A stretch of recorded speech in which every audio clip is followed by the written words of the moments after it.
Y ahora vamos a hablar del sistema digestivo. Habíamos conversado hace un ratito que tanto el sistema respiratorio y digestivo iban a tener como lo que vendría a ser estructura madre o primigenia el intestino primitivo. Y es que el superior anterior cefálico daba origen al esbozo respiratorio, pero también da parte del sistema digestivo, así como el medio y así como el inferior o caudal. El intestino primitivo, recordemos que está formado por endodermo. ¿Estamos bien?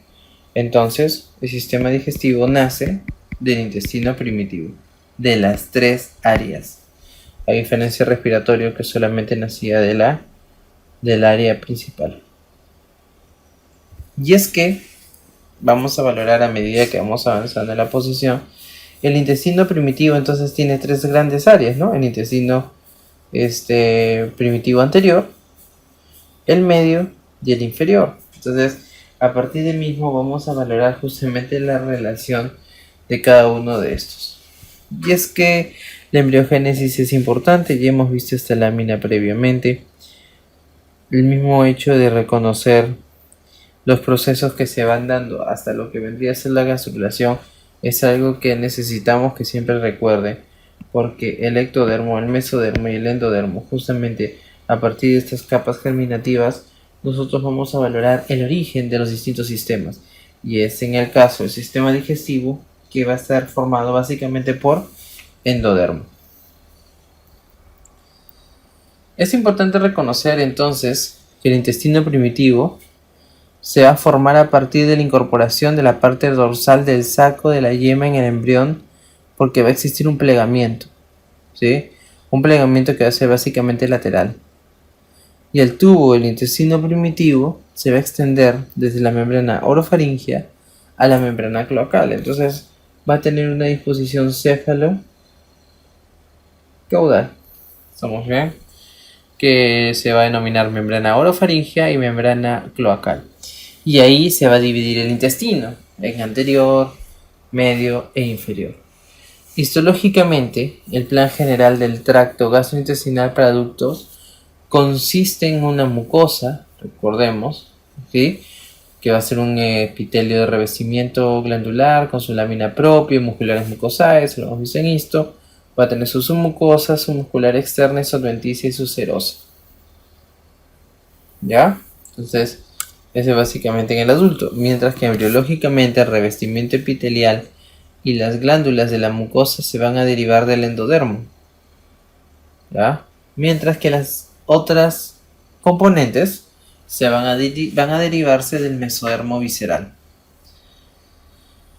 Recordemos que al principio del desarrollo, a nivel epitelial, el epitelio que recubre el tubo intestinal va a proliferar rápidamente y va a obliterar el lumen.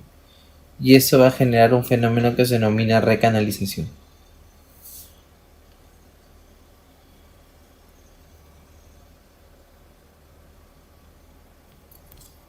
Algo que hay que reconocer aquí, entonces,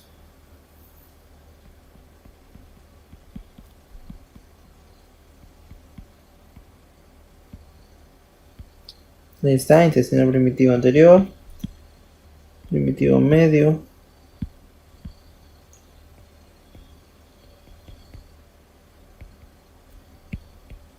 inferior. Todas estas van a ser básicamente irrigadas por los troncos ventrales, el celíaco, mesentérico superior y mesentérico inferior. También es importante valorar esto, ¿sí? Porque la irrigación es necesaria justamente para lo que vendría a ser la formación de los nuevos órganos, ¿no? Que van a provenir cada uno de estas áreas del intestino que vamos a conversar en un ratito. Entonces, como les mencioné aquí, histológicamente hablando, en el adulto tendría que existir un plan general respecto a la disposición de cada una de estas capas, ¿no? Aquí está justamente lo que les dije, mucosa, submucosa, musculares y la adventicia con la serosa, ¿no? Todas derivan del mesodermo visceral. Pregunta de examen, ¿no?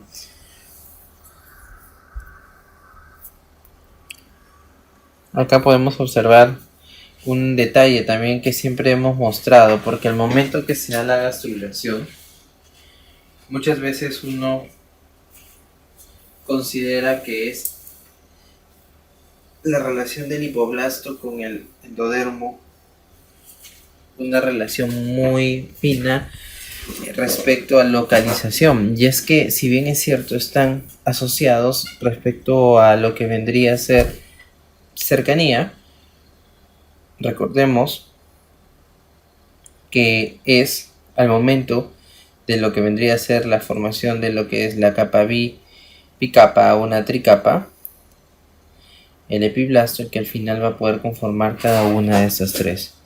Más bien el hipoblasto va a ser descendido y a partir del mismo va a tener una contigüidad con el otro.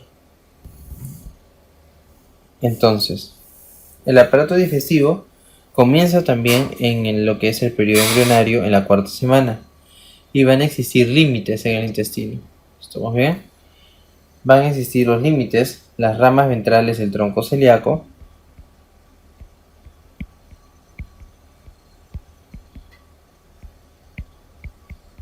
¿estamos bien? Este va a ser intestino anterior, la mesentérica superior, que va a ser intestino medio, y la mesentérica inferior, que va a ser el intestino posterior. ¿Ya?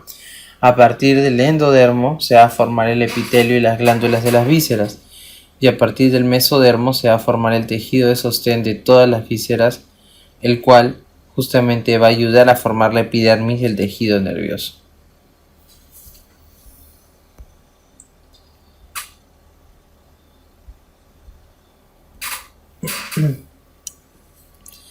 El somita va a ser un conjunto de elementos redondeados que justamente como estructura limitada va a ayudar a que pueda justamente ser un origen respecto a los distintos mediadores del proceso.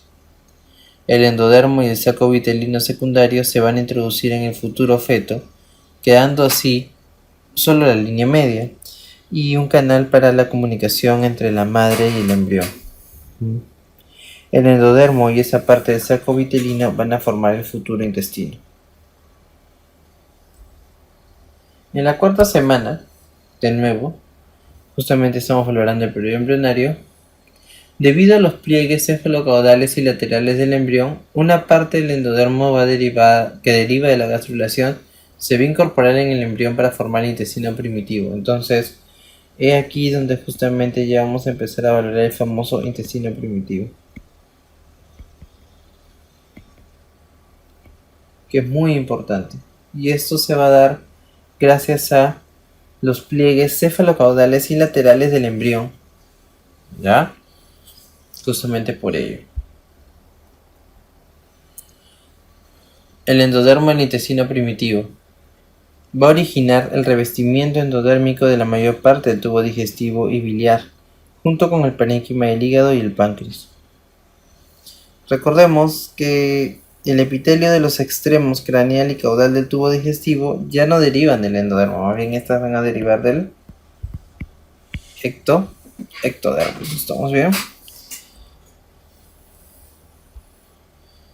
El epitelio, ahí está, de los extremos craneal y caudal del tubo digestivo se van a derivar del ectodermo, del estemoideo y del proctodeo. Acá podemos ver una imagen de las células mesenquimatosas, totipotenciales, pluripotenciales, que van a dar origen a las células del tejido conectivo fibroso, a las células musculares lisas, a las células adiposas y las células sanguíneas. Las células mesenquimatosas o embrionarias van a tener forma irregular, estrellada y fusiforme, como se puede observar en esta imagen. Entonces acá tenemos una imagen donde podemos valorar la parte cefálica, una parte, y las partes caudales del embrión. Podemos observar el intestino primitivo. Somos bien el intestino primitivo, que va a formar un tubo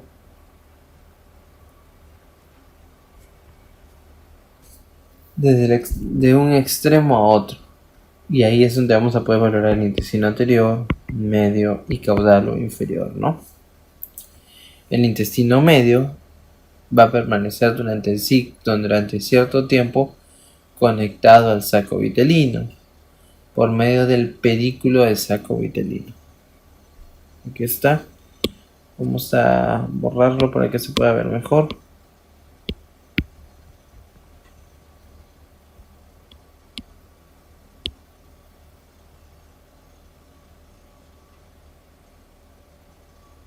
Ahí está.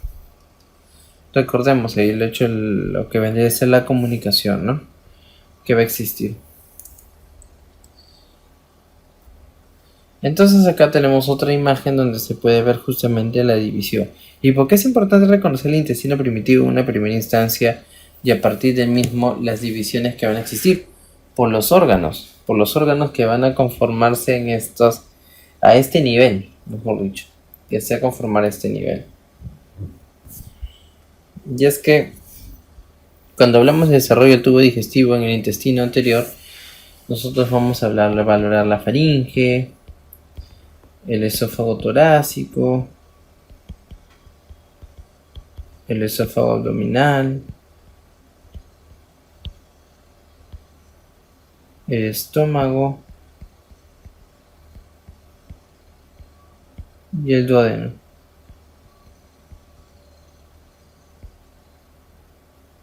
Ahora, en el origen derivado del endodermo están las bolsas faringeas. Recuerden, por favor, acá se los anoto para que ustedes lo tengan también a la mano.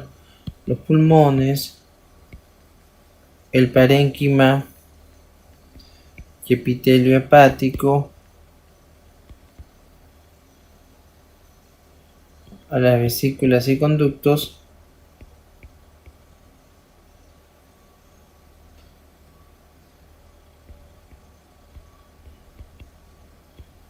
y esbozos pancreáticos.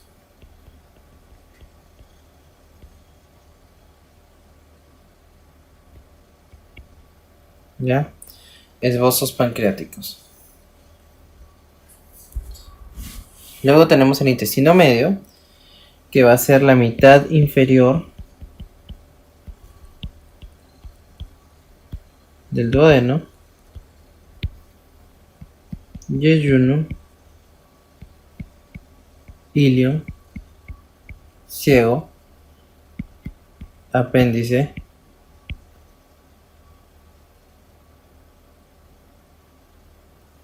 colon ascendente,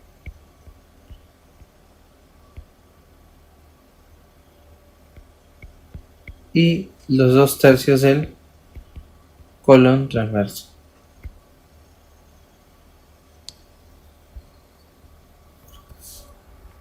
Luego vamos a ver el intestino inferior, es el tercio izquierdo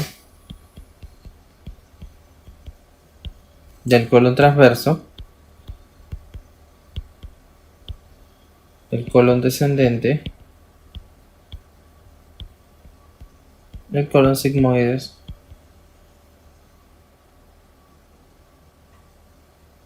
y el recto.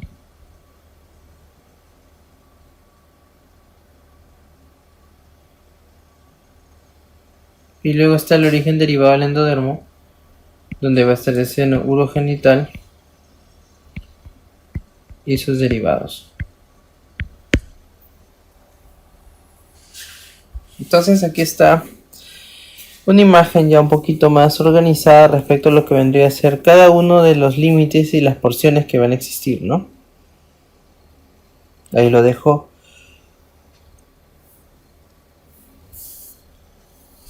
Para que lo revisen. Ahí está también una tabla donde dice qué se va a originar de cada estructura. Eso también es muy importante. Ya lo hemos abordado. Les dejamos como referencia. A su vez, aquí valorar la regulación molecular de desarrollo del tubo intestinal es importante, debido a que van a estar iniciados por factores de transcripción. Ahí está el SOX2, el PDX1, el CDXC, el CDXA, ¿no? Importante porque cada uno de estos va a ser específico para algún área del tubo digestivo. Por ejemplo, el SOX2 específica para el esófago y el estómago, el PDX1 para el duodeno y el páncreas, el CDXC para el intestino delgado y el CDXA también va a estar asociado al intestino grueso y recto. Va a existir una gran interacción entre endodermo y mesodermo visceral o epitelio mesenquimatoso, ¿no? Eso es muy importante para que ustedes lo tengan en consideración. ¿Cómo empieza toda esta expresión? Siempre está el famoso gen, ¿no? O expresión, sí, pues del gen de Sonic Hedgehog, y que justamente va a ayudar a la inducción de los factores del mesodermo, que al final va a determinar la formación de las estructuras que van a formarse. Acá les presento algunas laminitas donde he profundizado un poquito más acerca de cada uno de esos factores de transcripción. Está el SOX2, la proteína SOX2, que también es conocida como SRY-BOX2, de sus siglas en inglés Sex Determining Region Y-BOX2. Es un factor de transcripción cuya función va a ser esencial en el mantenimiento de la autorrenovación de las células madre embrionarias no diferenciadas. Y van a poder existir diversas mutaciones en el cual este gen va a ser asociado con una severa malformación de la estructura del ojo, donde se denomina anoftalmia. También se asocia con una diferenciación anormal en el cáncer colorectal. Tenemos también el PDX1, o también llamado Insulin Promoter Factor Type 1, donde este gen va a tener un rol importante, un rol determinante regulador durante la formación del páncreas embrionario. La mutación de este gen suele producir importantes alteraciones en la formación del páncreas embrionario. Es muy importante esto, por eso lo he subrayado, las cuales van a poder desencadenar serios desequilibrios en la función de lo que vendría a ser el páncreas postnatal, valorando básicamente su función reguladora fisiológica. Su alteración suele acarrear problemas en la diferenciación de las células del páncreas exocrino y en la función de las células del beta del páncreas endocrino. Necesario para el desarrollo del duodeno proximal y el mantenimiento de la unión gastroduodenal. Los enterocitos duodenales, las glándulas enteroendocrinas de Brunner, dependen de la expresión de este gen. Si no hay este gen que se exprese, no se va a dar la conformación de estos. Es por ello la relación de que tenemos que viabilizar el hecho de que exista una conexión, que tengan que ustedes relacionarlo y valorarlo para que de esta forma justamente no exista problema alguno, ya que estamos viendo que la expresión del mismo va a ayudar al desarrollo. Si está ausente, no va a haber un desarrollo correcto. Este gen va a estar ausente en los cánceres gástricos, lo que sugiere un papel para el gen como supresor de tumores. Muy interesante.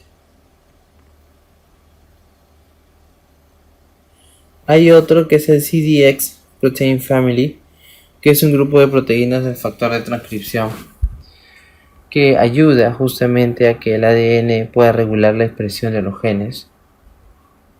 Luego está el CDX Type 2, que es una familia que se expresa en los núcleos de las células epiteliales intestinales.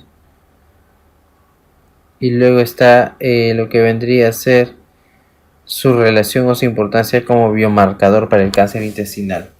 Recordemos que el CDX2 va a estar implicado en la patogénesis del esófago de Barrett. ¿Estamos bien? Está implicado en la patogenia. Y respecto al mismo, justamente se ha visto y se ha demostrado que los componentes del reflujo gastroesofágico, como los ácidos biliares, son capaces de inducir la expresión de un programa de diferenciación intestinal a través de la regulación NF-κ-beta del CDX2. El CDX2 también va a utilizarse en la patología quirúrgica diagnóstica como un marcador para la diferenciación gastrointestinal, sobre todo colorectal. Y aquí está el famoso factor de transcripción. Ahí está el dibujo de Sonic Para que lo recuerden, el homólogo Sonic Hedgehog es una de las 3 proteínas de la familia Hedgehog, donde el ligando mejor estudiado ha sido la vía de señalización de Hedgehog, ¿no? Los CHH, donde va a jugar un papel esencial la regulación de la organogénesis de los vertebrados, como el crecimiento de las falanges de las extremidades y la organización del cerebro. ¿Qué funciones van a existir? Voy a anotar algunas cuantas y el resto las voy a mencionar. La neurulación, la especificación de las neuronas motrices, crecimiento cerebral, apoptosis,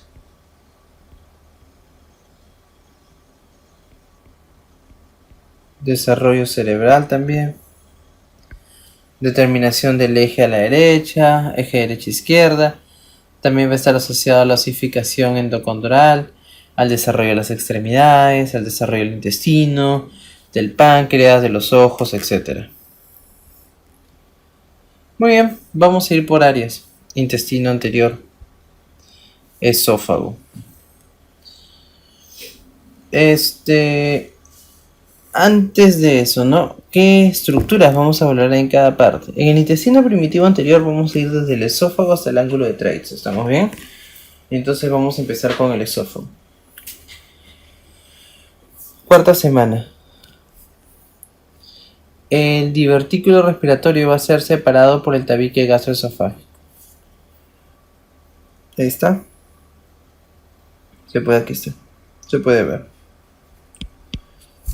Entonces, el divertículo respiratorio se separa por el tabique gastroesofágico y va a quedar dividido en 2 áreas o porciones, que es la porción ventral, que va a ser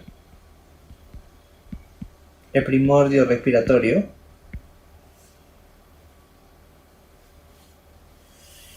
y la porción dorsal, que va a ser el esófago. ¿Estamos bien? Muy importante esa parte.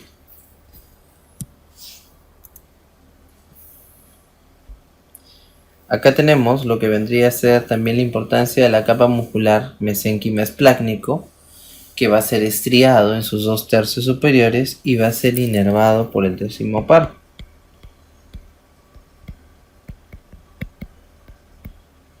Luego está el tercio inferior, que va a ser lisa e inervado por el plexo esplácnico.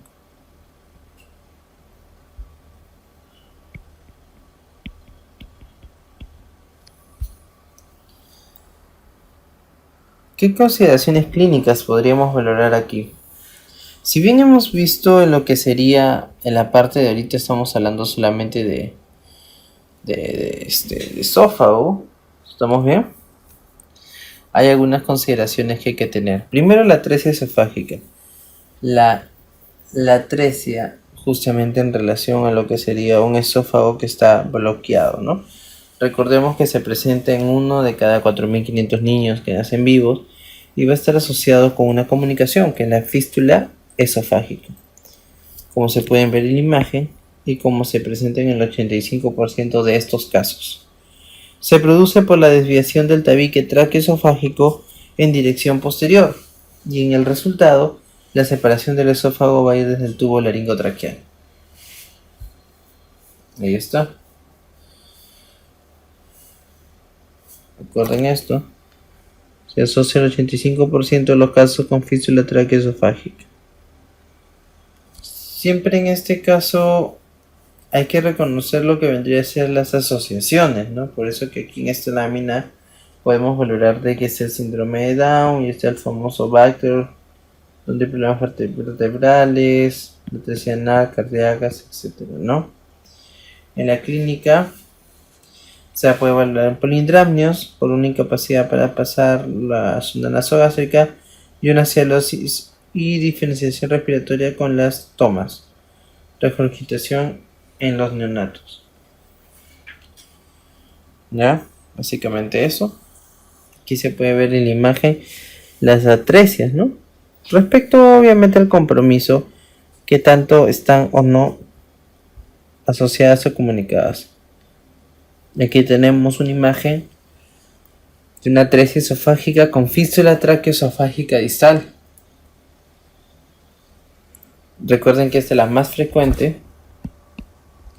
En la parte proximal termina en la tercera vértebra cervical y va a haber una buena circulación en el saco proximal.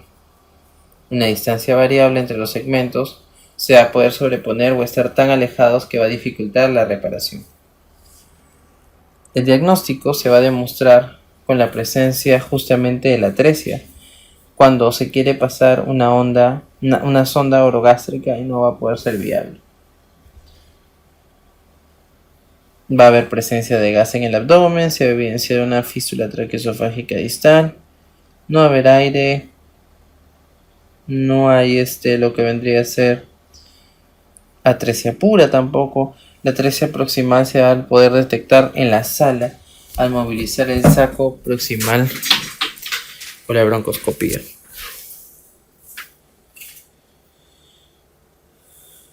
Otra consideración clínica aquí a valorar es la estenosis esofágica.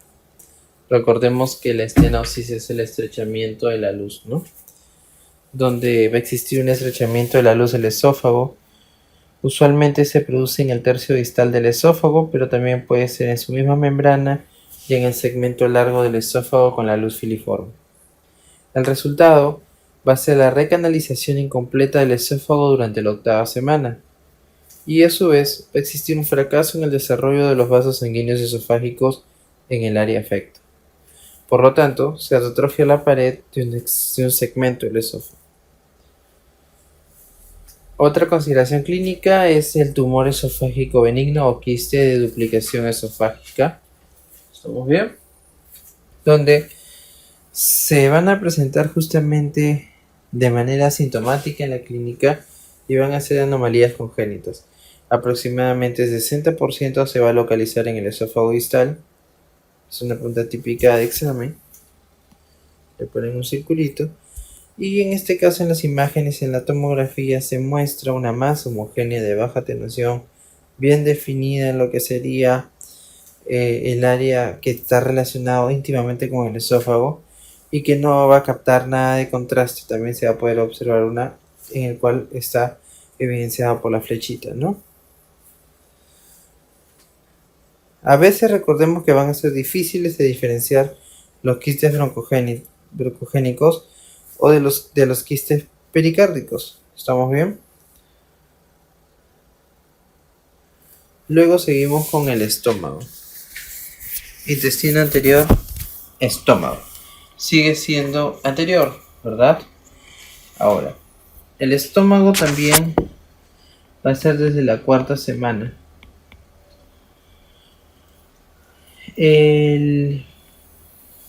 Va a existir dos grandes momentos o dos grandes etapas en esta parte que van a ser llamados las fases de elongación y de dilatación. ¿Ya? Dos grandes fases. Recordemos que también en la cuarta semana van a existir previamente en las semanas iniciales lo que vendría a ser el manejo de este escenario.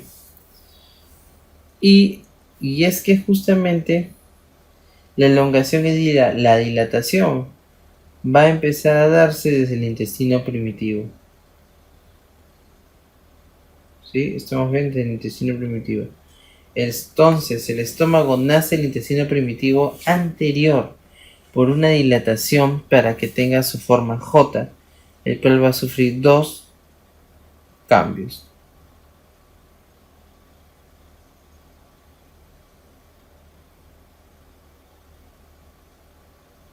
Ahora, si ustedes ven la imagen, aquí está lo derecho, aquí está lo izquierdo. Aquí tenemos una rotación antero-posterior.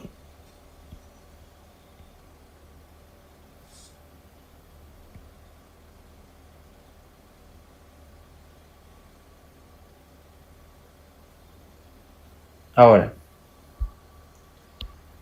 se perdió un poquito aquí la señal. A ver.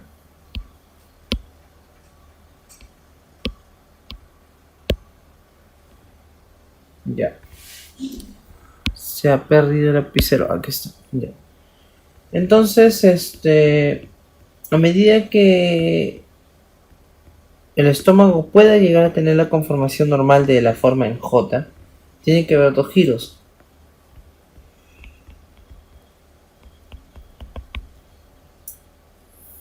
¿Ya? Dos giros. El giro antero, posterior, y el giro supero, inferior. Ya, entonces, acá podemos ver cómo un tubo, que en este caso es parte del tubo intestino, va a empezar a tener lo que vendría a ser un giro. Estos giros van a ser en las semanas posteriores y va a girar 90 grados. ¿Ya? 90 grados. En dirección de las manejillas del reloj. Y va a tener un eje longitudinal. La pared posterior va a crecer más rápido que la anterior. Es muy importante. Por eso que ahí se van a poder apreciar las curvaturas mayores y menores. Aquí está, la menor y la mayor. El nervio vago izquierdo va a inervar la pared anterior y el derecho la posterior. Ya, entonces muy importante. Recordemos cuarta semana.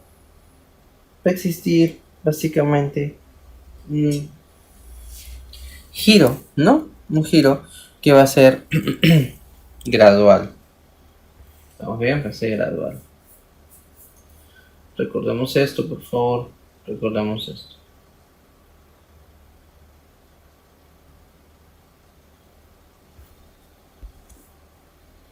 Ahora, recordemos que al estar adheridos ambos mesogastrios, la rotación también los modifica. Y de mesogastrio dorsal a la izquierda vamos a poder valorar la bolsa omental. Y del mesogastrio ventral a la derecha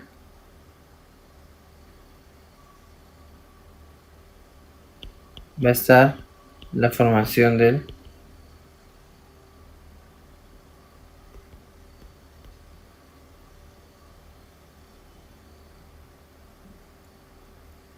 ya, recuerden. Entonces aquí vemos los giros que se presentan, los giros que se van a dar antero-posterior y superinferior. Antero-posterior y superinferior. ¿Estamos bien?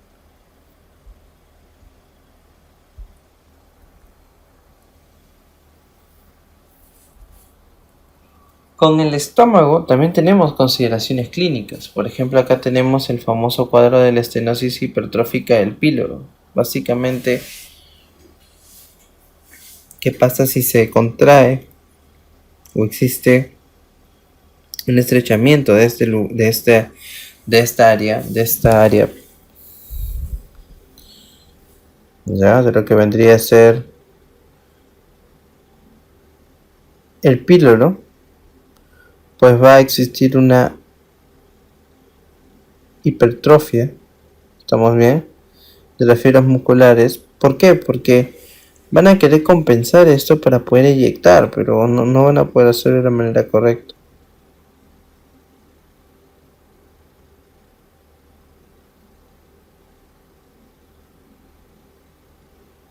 Si es que hay una hipertrofia de las fibras musculares del píloro, obviamente esto va a generar de que el alimento no pase, ¿no? De alguna manera u otra. Entonces tienen que valorar eso, porque la hipertrofia difusa y la hiperplasia de las fibras musculares van a estar en el antro gástrico y del píloro, y va a existir un crecimiento normal del mismo con una compresión de la mucosa. Esto va a generar una obstrucción de la luz, ¿sí? Entonces eso va por ahí. Y obviamente esa misma resistencia va a generar una masa palpable que es una forma de oliva. ¿Y cómo normalmente va a ser la clínica? Van a existir vómitos, que va a ser después de que se le alimente, y van a ser vómitos explosivos en proyectil. ¿Por qué? Porque, como vuelvo a repetir, no se va a poder de golpe o de momento valorar lo que sería el tránsito intestinal si es que estamos viendo de que existe una obstrucción a ese nivel. Ahora, es por la misma estenosis, ¿no? Va a existir una masa palpable en lo que vendría a ser la parrilla costal, que va a ser pequeña. En duodeno, recordemos que también es parte inferior del intestino anterior, sobre todo la parte superior también del intestino medio. Ya, entonces en este caso sí va a provenir el duodeno dependiendo de lo que sería hasta el ángulo de Treitz o después del ángulo de Treitz, ¿no?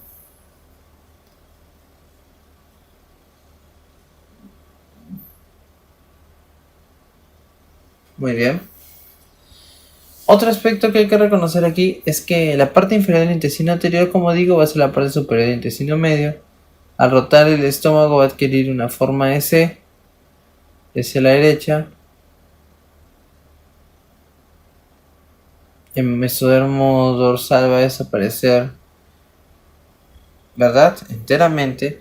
Y el segundo mes la luz se va a obliterar y va a proliferar en las células de sus paredes. De esta forma va a irrigar por la arteria celíaca y la arteria mesentérica superior. ¿Qué se puede ver eso? Recordemos que esto va a ser irrigado por el tronco celíaco, toda esta parte.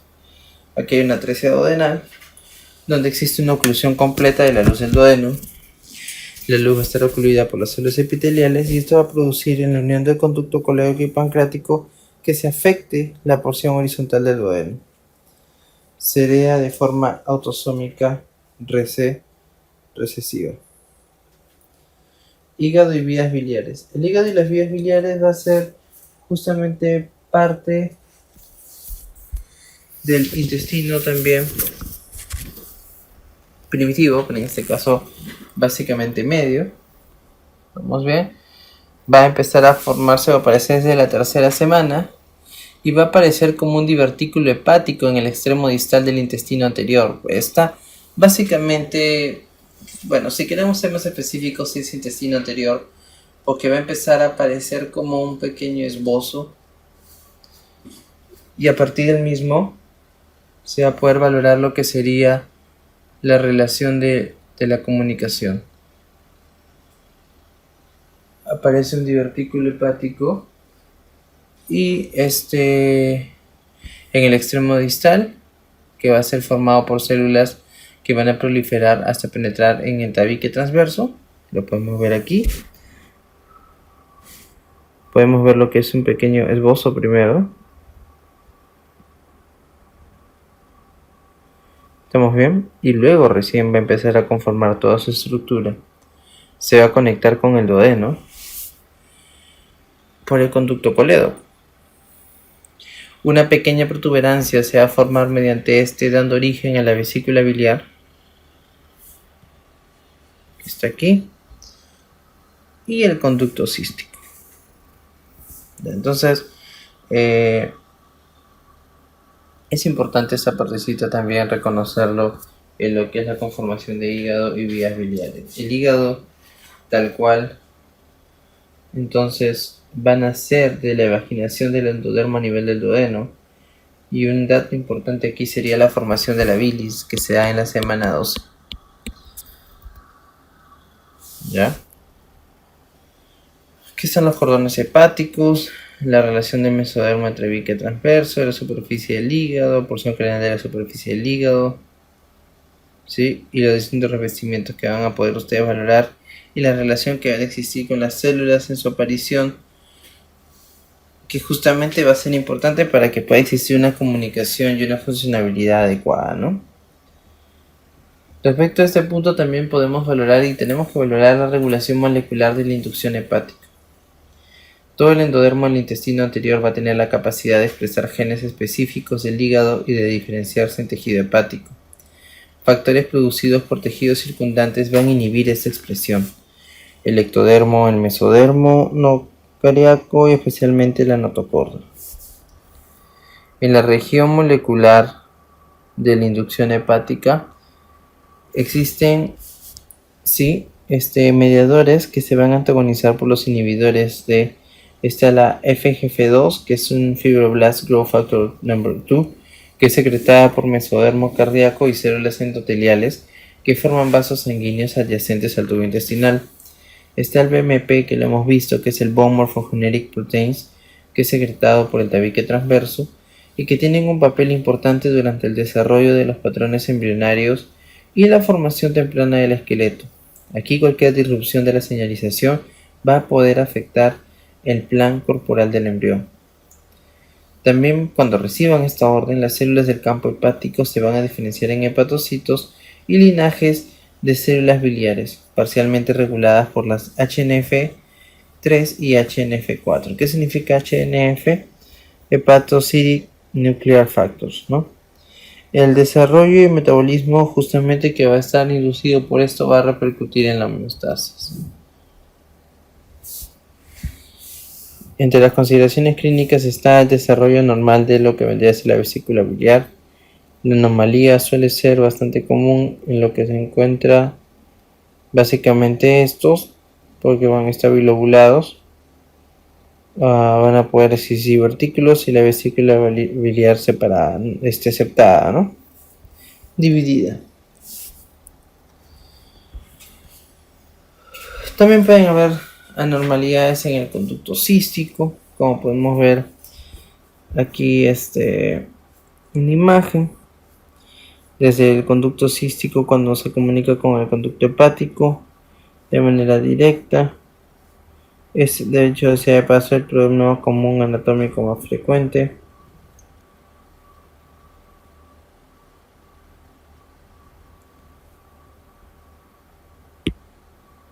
Y esta es la imagen de lo normal o convencional, pues, ¿no?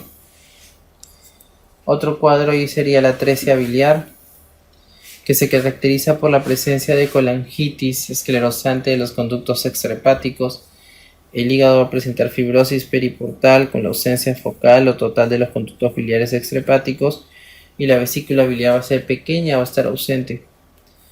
Recordemos que aquí en las atresias biliares la ictericia es muy importante, porque después del cuarto día de nacido va a persistir.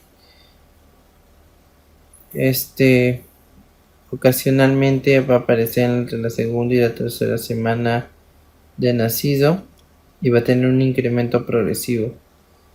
Se va justamente a tornar verdinita, que es un incremento de la bilirrubina indirecta. Ahora, en la coluria se van a expresar o excretar, mejor dicho, pigmentos y sales biliares. Y luego está la colia, que es frecuente, donde las S se van a poder teñir de color amarillo claro por la descamación de las células epiteliales intestinales impregnadas de bilirrubina. Páncreas. El páncreas se va a originar de dos brotes endodérmicos. ¿Estamos bien? De dos brotes endodérmicos, que es un broto endodérmico dorsal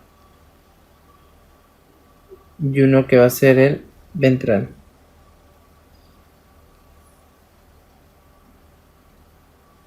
Como consecuencia de la rotación del estómago y el duodeno, el esbozo ventral se va a colocar debajo del dorsal y se va a unir formándose un solo conducto, y es el famoso conducto de Wilson.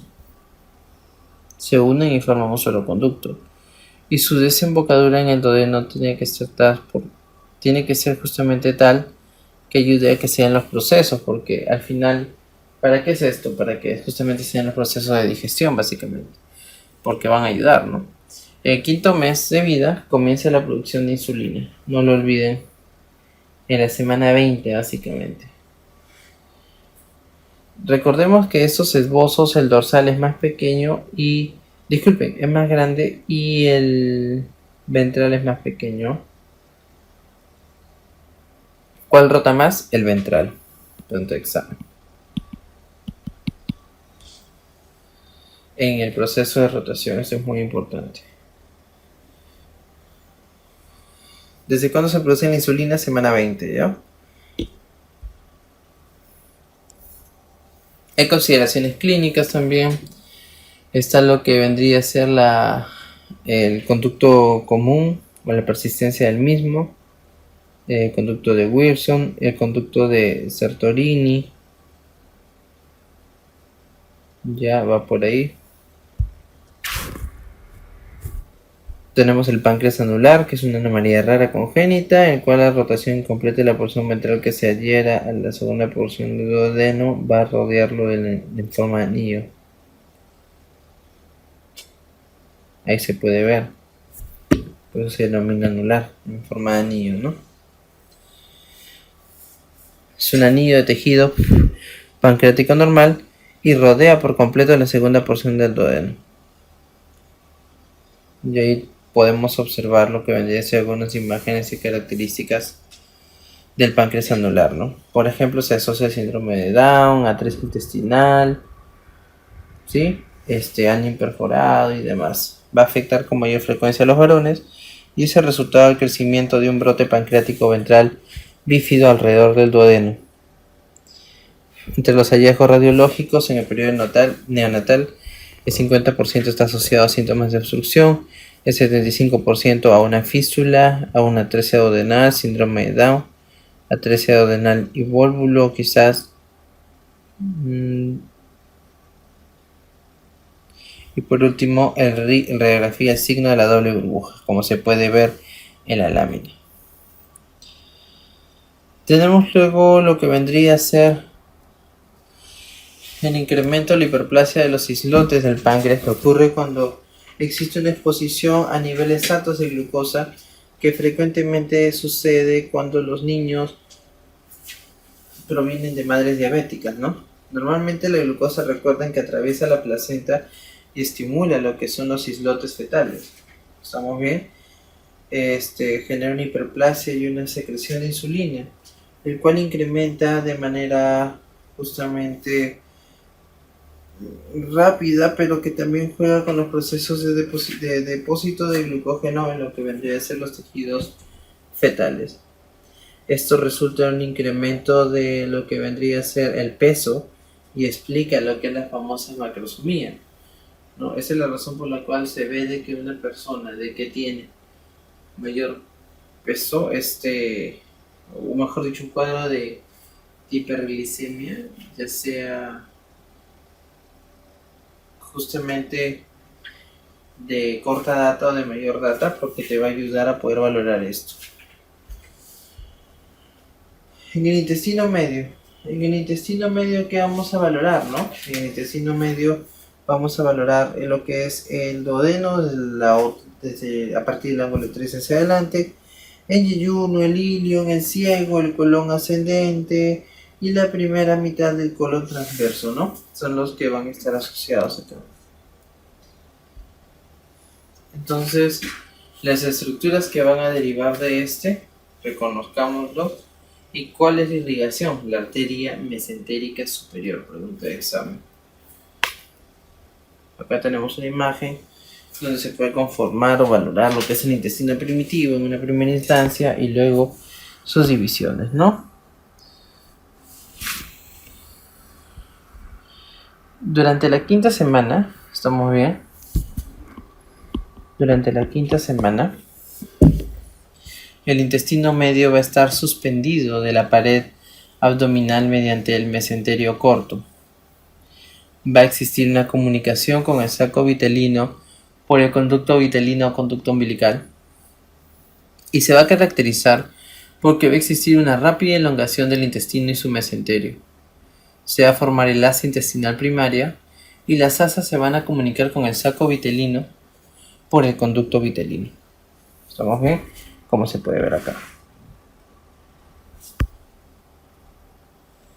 La rama cefálica del asa va a formar la parte distal del duodeno, yeyuno y parte del ilion, versus la rama caudal, rama cefálica, rama caudal, se va a transformar en la porción inferior del ilion, el ciego, el apéndice, el colon ascendente y las 2/3 partes proximales del colon transverso, como podemos verlo en la imagen. Disculpen. Entonces acá dentro de las consideraciones también tenemos las posibles hernias fisiológicas, ¿no? En el cual justamente a medida que va pasando el tiempo va a haber, como hemos hablado, hay un crecimiento rápido y expansión del hígado, y la cavidad abdominal se va a volver demasiado pequeña para contener todas las asas.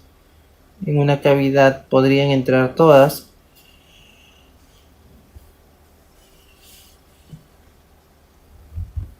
Y cuando esto se dé, va a estar mediada por el cordón umbilical en la sexta semana.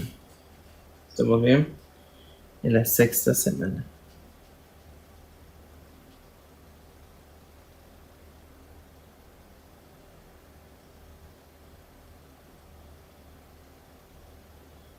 Muy bien.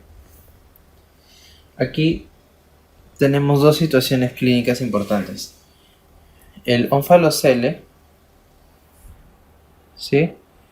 Y respecto a este, recordemos que es una embriopatía clasificada en el grupo de los celosomías abdominales y caracterizadas por una hernia grande, como vemos en la imagen de la pared abdominal, que va a estar centrada en el cordón umbilical y en la cual las vísceras van a empezar a estar presentándose de manera exterior por un saco. ¿Ya? Las formaciones se asocian a casi uno de cada dos pacientes, incluyen malformaciones craneofaciales, cardíacas, etc. El diagnóstico se va a realizar habitualmente antes del nacimiento mediante la ecografía y diagnóstico precoz, preciso y temprano en las malformaciones asociadas y manejo del niño pueden prepararse con tiempo en unidades especializadas. Ya porque, como se les ha mencionado, aquí, si no tienes una capacidad resolutiva correcta, no vas a poder hacer el diagnóstico y tratamiento correcto, ¿no? Porque el tratamiento muchas veces va a ser quirúrgico y su objetivo es cerrar la pared abdominal y retornar las vísceras que están protrudiendo del abdomen hacia el interior de la misma. ¿Estamos bien? Hacia el interior de la misma. Otra situación que tenemos es la gastrosquisis. Tiene una incidencia de 1 por 15.000 nacidos vivos. Va a existir una oclusión de la arteria onfalomesentérica, una involución de la vena umbilical derecha y la gravedad de los síntomas y el pronóstico va a depender básicamente de la magnitud de la alteración funcional pre y postnatal. Aquí está lo que hemos conversado y justamente como les dije tiene que haber un contraste entre onfalocele y gastrosquisis para que muchas veces esto esté claro y no exista confusión, debido a que primero ambos son defectos congénitos, la frecuencia de sexo, onfalocele básicamente en mujeres, gastrosquisis en varones. ¿Cuál es la diferencia sustancial? La presencia de otras vísceras en gastrosquisis, en onfalocele es raro. Se asocia más o menos, básicamente el onfalocele se asocia a algunas alteraciones genéticas versus la gastrosquisis no. Pero es muy importante. Ahora, todo lo que tienen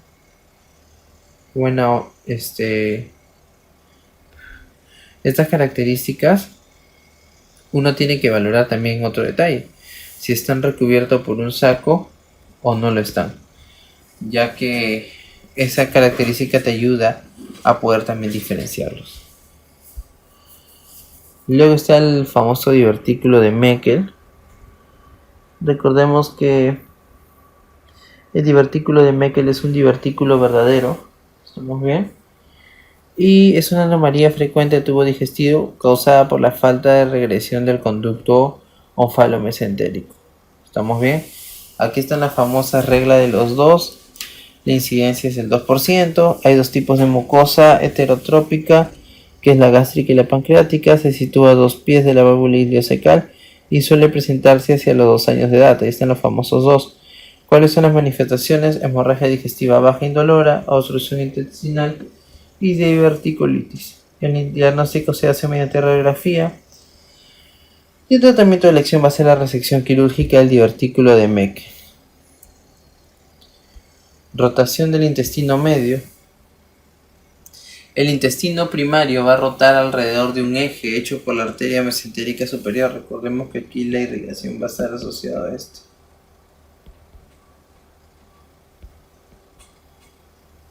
¿Estamos bien? Superior. Una vez que se complete, se habrá hecho un giro de 270 grados. Se hace un giro de 270 grados. Y la rotación durante el proceso de herniación va a ser de 90 grados y durante el retorno de esa asa al interior de la cavidad va a ser de 180. El intestino grueso se va a alargar considerablemente, pero no se enrolla. ¿Estamos bien? No se enrolla. A las 10 semanas ya existe una retracción de las asas herniadas. Pregunta de examen, a las 10 semanas ya existe. Las asas intestinales herniadas van a regresar a la cavidad abdominal. No se sabe cuál es el factor responsable del retorno.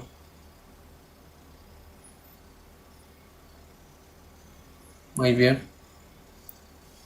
Aunque aquí hay un dato importante, ¿no? Por ejemplo, por la regresión del riñón mesonéfrico puede haber una disminución del crecimiento del hígado asociado y una expansión de la cavidad abdominal.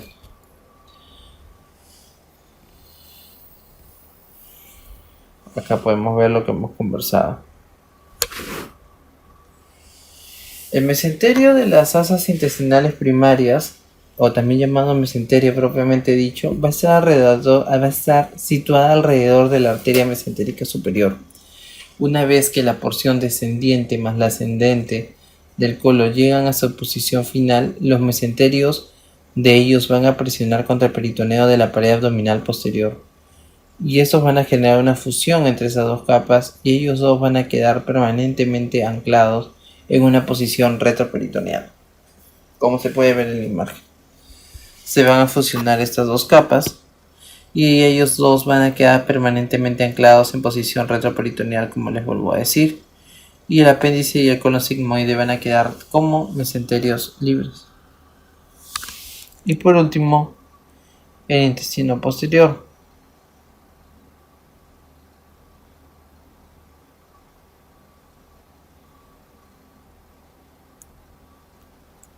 Bueno, ¿qué vamos a valorar en el intestino posterior aquí? En el intestino posterior, los órganos que restan, pues no. Estamos hablando de la mitad del yeyuno. Disculpen. La mitad izquierda del colon transverso, disculpen, la mitad izquierda del colon transverso, el descendente, el sigmoides y el recto y el ano. ¿Ya? Las estructuras que se van a derivar, del intestino primitivo son las que les acabo de mencionar. También el epitelio de la vejiga y la mayor parte de la uretra, y va a estar irrigado por la arteria mesentérica inferior. La porción terminal del intestino posterior entra en la región posterior de la cloaca, el conducto ano rectal primitivo y el alantoides con la porción anterior, el seno urogenital primitivo. La cloaca, vamos bien, es una cavidad tapizada de endodermo cuyo borde ventral va a estar cubierto por ectodermo superficial. El límite entre el endodermo y el ectodermo van a formar la membrana cloacal y el tabique urorectal va a separar la región entre el alantoides y el intestino posterior, como podemos verlo acá. A medida que el embrión crece, como vemos en la imagen, continúa el plegamiento caudal. La punta del tabique urorectal se sitúa cerca de la membrana cloacal. ¿Estamos bien? Al final de la 7ª semana, la membrana cloacal se rompe y va a crear una apertura hacia lo que vendría a ser el ano del intestino posterior y una abertura ventral para el seno urogenital. Entre estas dos aberturas, la punta del tabique urorectal va a formar el famoso cuerpo perineal. Los 2/3 superiores del conducto anal van a derivar, recuerden, del endodermo del intestino posterior, y la parte inferior va a proceder del ectodermo circulante al proctodeo. El ectodermo de la región del proctodeo de la superficie por parte de la cloaca prolifera y se va a imaginar para crear la depresión anal. La degeneración de la membrana cloacal o membrana anal va a establecer la continuidad entre las partes inferiores y superiores del conducto anal. La porción caudal del conducto anal va a ser irrigada por las arterias rectales inferiores, que son ramas de las arterias pudendas internas, recuerden esto.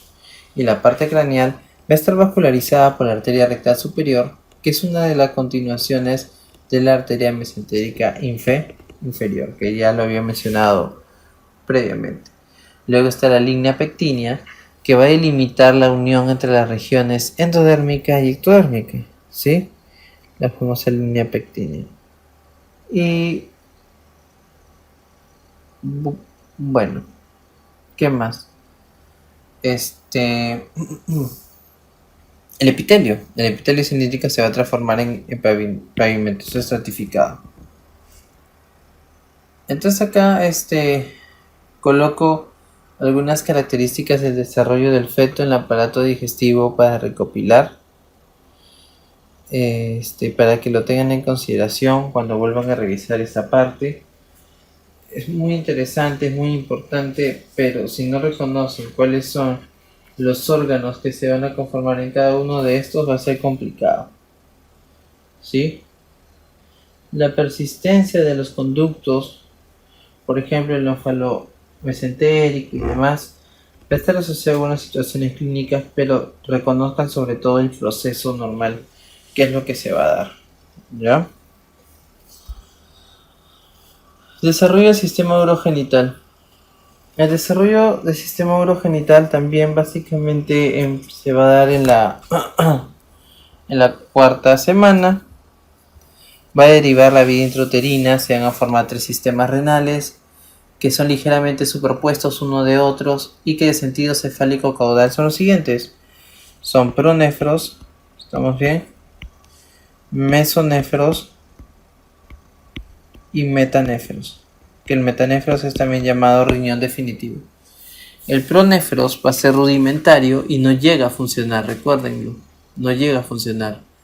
El mesonéfros va a funcionar por un breve tiempo, a inicios del periodo fetal, los cuales son análogos a los que tienen los anfibios, ¿no? Y el metanéfros va a formar ya el riñón definitivo. ¿Estamos bien? Ese famoso, al final, riñón adulto. El pronéfros comienza en la cuarta semana, recuérdenlo. Cuarta semana, todo es cuarta semana, se dan cuenta. Comienza en la cuarta semana en el embrión humano. El pronéfros está representado por 7 a 10 grupos celulares macizos en la región cervical, como lo pueden ver acá, ¿no? Y estos grupos van a formar unidades vestigiales excretoras, que son llamados los famosos nefrotomas, que experimentan regresión antes de que se originen los más caudales. Entonces empiezan a formar, empiezan a tener función y ya empiezan a regresionar.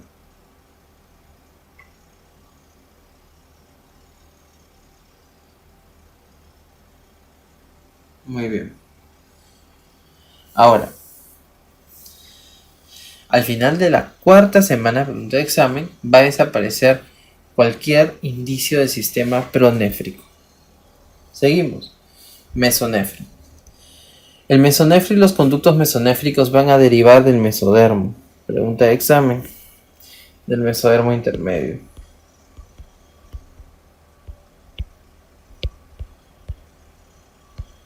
¿Estamos bien? De los segmentos torácicos superiores a lumbares superiores. Durante la regresión del sistema pronéfrico a comienzos de la cuarta semana de desarrollo, aparecen los primeros túbulos excretores del mesonéfros. Estos se van a alargar rápidamente, como pueden ver acá. Se alargan rápidamente, adaptan la forma de un asa en forma de S y adquieren un ovillo de capilares que constituye el famoso glomérulo, ¿sí? Que va a constituir el famoso glomérulo en su extremo medial. Ese famoso ovillo, ¿no? Ovillo de capilares que es importantísimo para la etapa o el proceso del filtrado.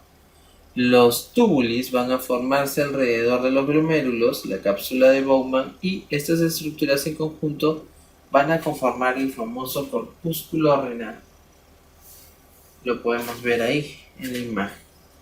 En el extremo opuesto, el túbulo va a desembocar en un conducto colector longitudinal denominado conducto mesonéfrico o conducto de Wolff. Acá podemos ver justamente la relación de lo que hemos estado conversando.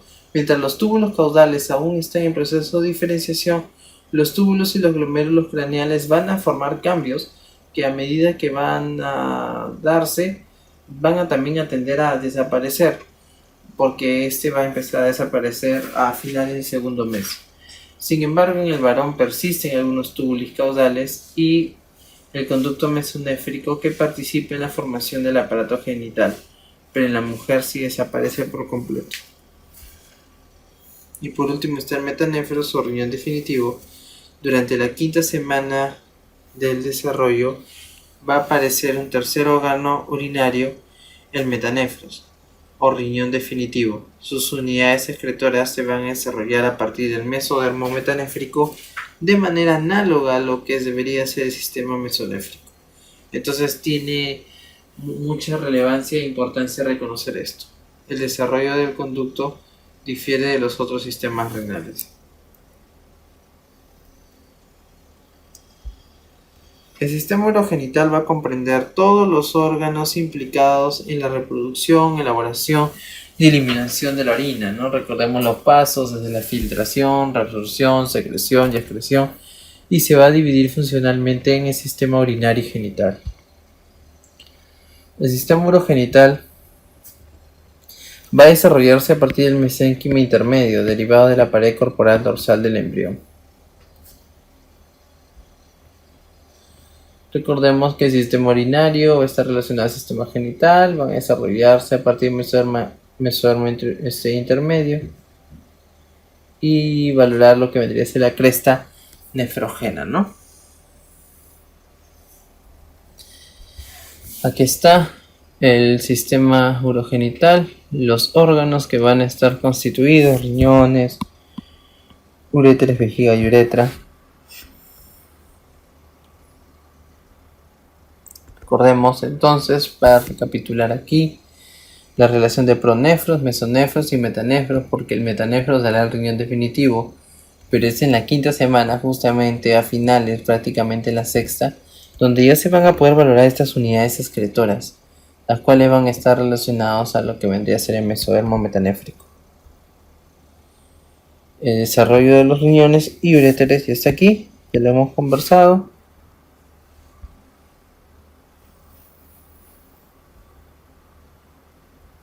¿Estamos bien? Bueno, aquí está entonces luego el sistema urogenital. Están las yemas ureterales, que vienen a ser la evaginación que surge del conducto mesonéfrico. El tallo de la yema ureteral se va a convertir al final en el uréter. ¿Estamos bien? Aquí está. Y las 4 primeras generaciones de túbulos van a aumentar de tamaño, formando los famosos cálices mayores. Y las 4 segundas generaciones van a coalescer y van a formar los cálices menores.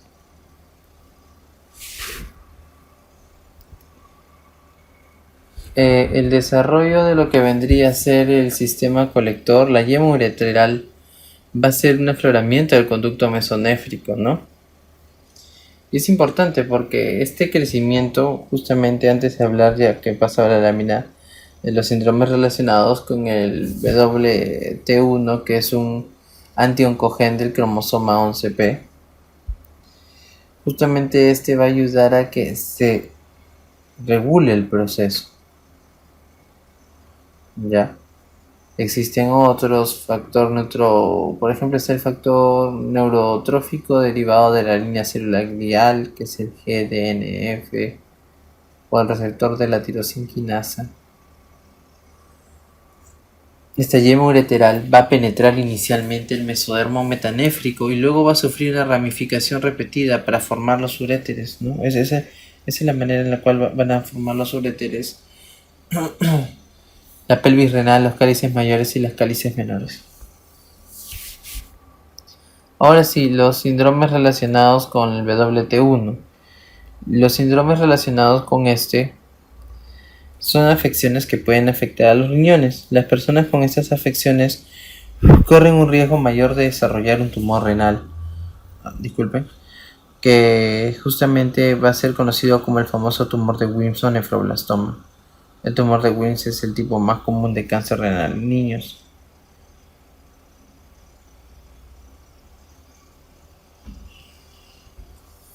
Es probable que las personas con síndromes relacionados con el WT1 tengan otros problemas médicos, además de un riesgo mayor de desarrollar un tumor de Wilms. Entre ellos se incluyen problemas con los órganos reproductores y los ojos, a veces problemas de comportamiento y el desarrollo. Las personas con síndrome relacionado con el WT1 tienen un patrón,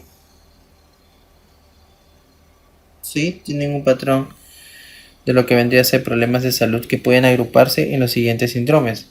El famoso síndrome de Wark, el síndrome de Dennis-Drash y el síndrome de Frazier, ¿no? El síndrome de WAGR o Wark es un tumor de Wilms, aniridia, malformación del sistema genitourinario y retraso mental. El síndrome de Dennis-Drash tiene 90% de riesgo y el síndrome de Frazier bajo riesgo. El síndrome de Wark es una condición genética rara que puede afectar tanto a niños como a niñas y es causado por una eliminación del material genético en el brazo corto P del cromosoma 11. La mayoría de las veces los cambios en el cromosoma 11p13 va a ocurrir, pero va a ser de manera idiopática durante las primeras etapas de desarrollo del bebé en el útero. Luego está el gen PAX6, que es responsable del desarrollo y características oculares. Recordemos que el tumor de Wilms y las anormalidades genitourinarias a menudo son el resultado de mutaciones en el gen WT1. Luego está el factor neurotrófico derivado del cerebro que se asocia con el retraso mental. La prevalencia de este síndrome varía de 1 en 500.000 a 1 millón de individuos y se estima que un tercio de las personas con aniridia en relación tienen síndrome de Barr. Aproximadamente 7 de cada 1000 casos de tumor de Wilms se puede atribuir al síndrome de Wark. Hay otra lámina, entonces el acrónimo de Wark va a ser la W de tumor de Wilms, la A de aniridia, la G de problemas geniturinarios y la R de retraso mental. Ya lo hemos conversado. Las características clínicas, ahí están. Los síntomas específicos ocurren en una persona que tiene síndrome de Wark. Va a depender de los trastornos que estén presentes, el tumor de Wilms. ¿Cómo se va a poder evidenciar? Como los signos de este cáncer: hematuria, hipotermia, pérdida de apetito, pérdida de peso, falta de energía. La aniridia es el iris de los ojos, no se desarrollan normalmente antes del nacimiento. Esto causa lo que vendría a ser justamente ausencia parcial o completa de la parte del ojo de color y otros problemas oculares a menudo presentes que pueden desarrollarse a medida que el niño crece, como catarata, nistagmus, glaucoma.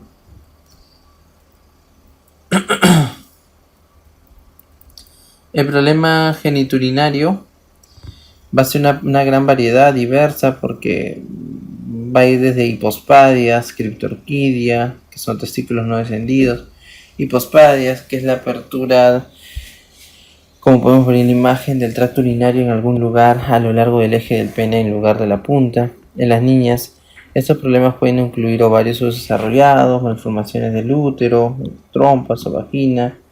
En algunas personas con síndrome de Barr, los problemas en desarrollo pueden hacer que su asignación sexual al nacer se incierta.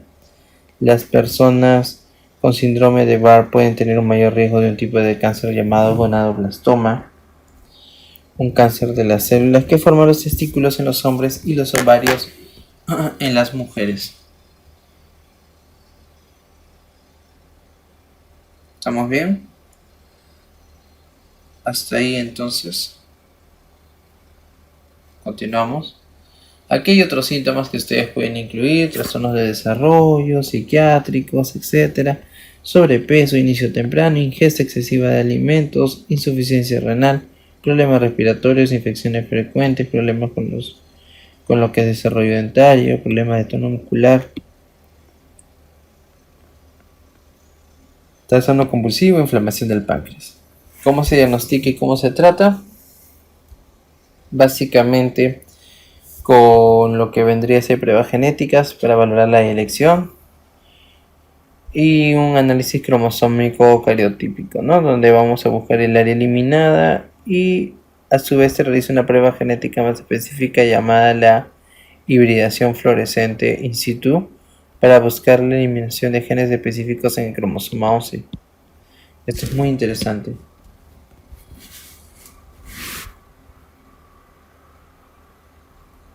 El tratamiento del síndrome de Barr va a ser dirigido a los síntomas específicos presentes en el individuo. El monitoreo para detectar problemas también va a ser importante para detectarlos de manera temprana, de manera que el tratamiento pueda administrarse lo antes posible. Algunas personas son tratadas de repente cuando ya hay un daño importante y tienen insuficiencia renal, entonces van a necesitar trasplante o diálisis. El tumor de Wilms, que ocurren aproximadamente, habíamos visto la mitad de los niños con síndrome de Barr. El W1T es lo que tienes que recordar, ¿sí? Justamente van a haber estadios. Estadio 1, tumor limitado al riñón. Estadio 2, tumor que se extiende. Estadio 3, tumor residual neumatógeno confinado en el flanco. El tipo 4, existe metástasis. Esto ha venido antes en un examen. El tipo 5 es un tumor bilateral en el momento del diagnóstico.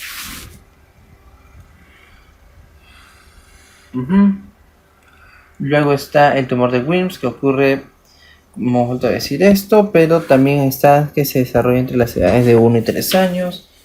La mayoría de los casos van a ser detectados a los 8. Se realiza ultrasonido. Luego deben realizarse ecografías para poder valorar hasta los 8 años cómo va la evolución. El médico del bebé y los padres pueden sentir el abdomen en búsqueda de signos de demimasas y después de los 8 años se pueden observar signos de tumor de Wilms mediante ultrasonido, ¿no? El tratamiento puede incluir la cirugía principal, riñón, radioterapia y quimio. Luego está el síndrome de Dennis-Drash y el síndrome de Frazier, que habíamos visto, donde aquí existen problemas básicamente que se pueden asociar de alguna manera u otra, son muy similares, ¿sí? Pero se caracterizan por tener problemas físicos. Por ejemplo, defectos en los órganos reproductores genitales y aparato urinario, básicamente en varones. Algunos niños genéticamente varones, pero no tienen órganos reproductores genitales externos que se evidencien claramente masculinos ni claramente femeninos, como podemos ver en la imagen, por lo cual se llaman genitales ambiguos. A veces los genitales externos de los varones parecen totalmente femeninos. Las gónadas, testículos de los varones con síndrome de Dennis-Drash no están descendidos. Y esto quiere decir que los testículos están en la pelvis, en el abdomen o en la ingle en vez del escroto. Las niñas con síndromes de Dennis-Drash o síndrome de Frazier suelen tener órganos reproductores normales. Este sí es un dato que les diría que le pongan un circulito porque es muy importante y ha venido. La enfermedad renal terminal puede estar presente y con el tiempo podría desarrollarse justamente una insuficiencia renal terminal. Esta característica hace generalmente peor en pacientes que recibieron tratamiento por un tumor de Wilms. El desarrollo de la nefrona, ¿sí? En este caso, la influencia inductiva de los conductos colectores va a hacer que el mesodermo metanéfrico, porque todo esto va a depender del mesodermo metanéfrico, pueda diferenciarse en las vesículas metanéfricas. Porque va a empezar a diferenciarse, ¿no?, el mesodermo y las vesículas, que más tarde van a dar lugar a los túbulos renales primitivos.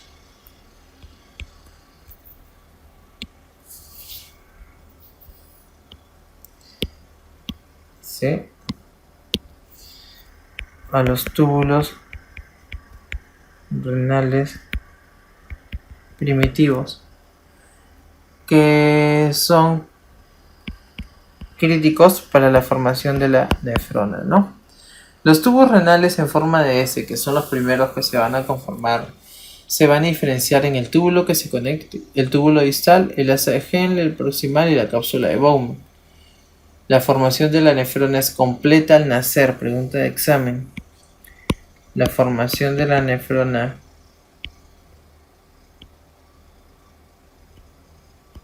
es completa al nacer. Pero la maduración funcional de las nefronas continúa a lo largo de la infancia. Dato interesante, ¿ah? Porque su formación es antes del nacimiento, pero su maduración va a seguir.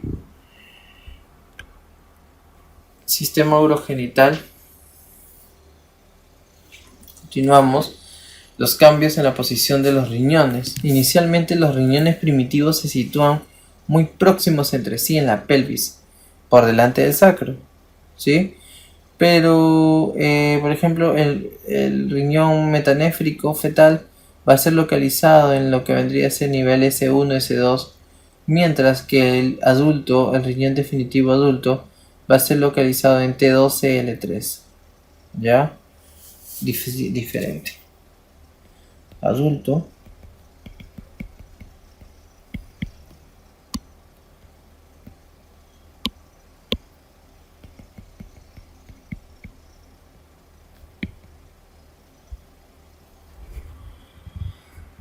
A medida que crece el abdomen y la pelvis, los riñones se van a ir reubicando gradualmente en el abdomen y se separan, alcanzando la posición del adulto hacia el final del periodo fetal.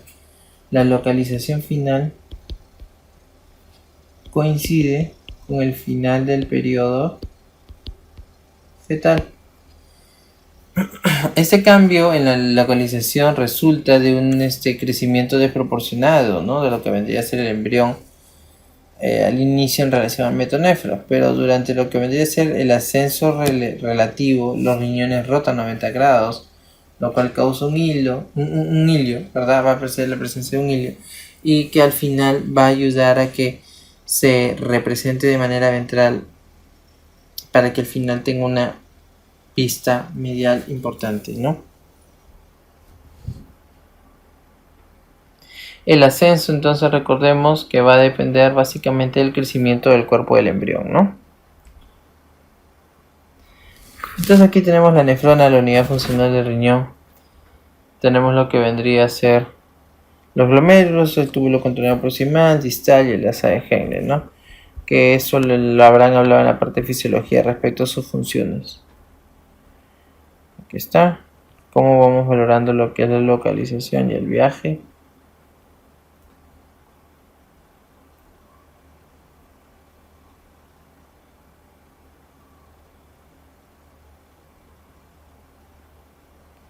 Acá tenemos, disculpen, acá tenemos algunas situaciones también. Lo que vendría a ser la rotación renal anormal, cuando no es adecuada, cuando es excesiva, cuando el hilio mira en dirección posterior, cuando es lateral, en dirección lateral, riñones ectópicos fuera de lugar, cuando son pélvicos o cuando es una ectopia renal cruzada, ¿no? La irrigación del riñón, recordemos que es por las arterias renales, rama de la aorta abdominal, luego están las accesorias, va a existir las arterias supernumerarias, la sangre llega directamente al riñón y es muy importante este órgano porque justamente al poder valorar lo que es la irrigación, yo podría justamente relacionar los cambios asociados a su función del medio interno, ¿no? Es muy importante. Durante lo que vendría a ser el ascenso relativo de los riñones, ellos van a recibir su aporte sanguíneo por las arterias de manera progresiva hasta que vaya a localizarse a nivel L2. Las arterias que justamente van a irse formando durante ese proceso así ascendente van a justamente a tener que reconocer que la irrigación de esta va a ser por las arterias supernumerarias, ¿no? Se desarrollan entonces, bueno, eso es vejiga, ¿no? La vejiga se va a desarrollar principalmente a partir de la vesícula, de la parte vesical del seno urogenital. Todo el epitelio de la vejiga va a tener su origen en el endodermo de la parte vesical del seno urogenital. Aquí en este caso vemos el uraco cómo se extiende desde el vértice de la vejiga, ¿sí?, hasta el ombligo. ¿Estamos bien? Y en el adulto el uraco está representado por el ligamento umbilical medial. Frente a examen. En el adulto, ligamento umbilical.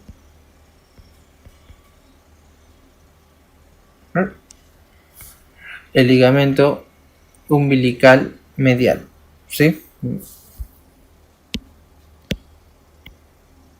Vamos a escribirlo bonito. ¿Qué está pasando con la estabilización? Ya.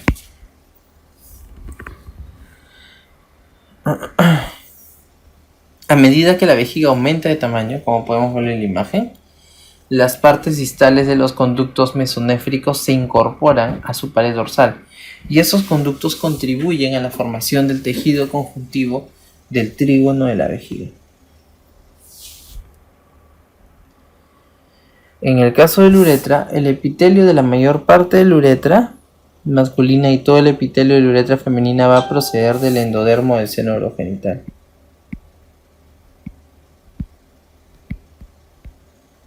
Muy importante eso. Cosas puntuales de preguntas puntuales.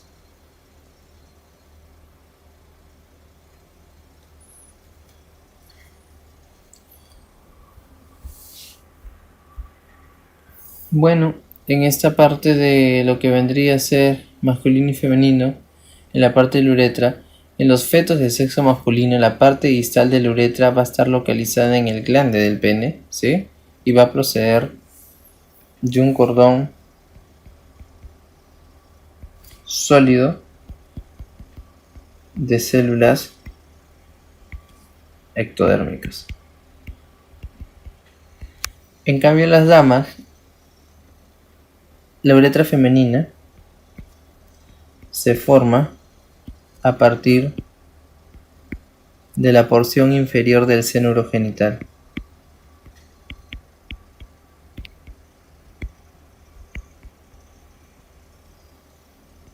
Y también van a existir sobrecrecimientos endodérmicos en el mesodermo circundante para formar las glándulas uretrales. Se forman las glándulas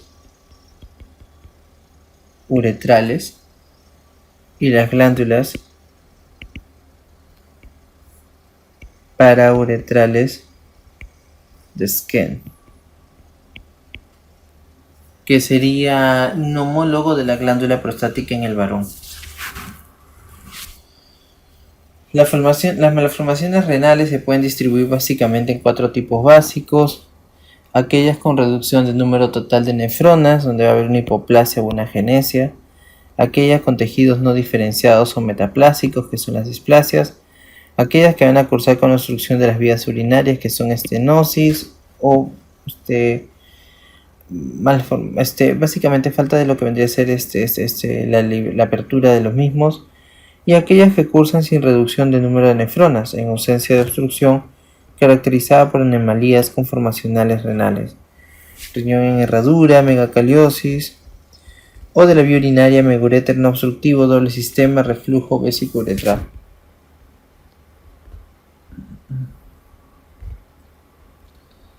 Acá podemos valorar algunas anomalías congénitas de los riñones y uréteres en porcentaje del 3 al 4%.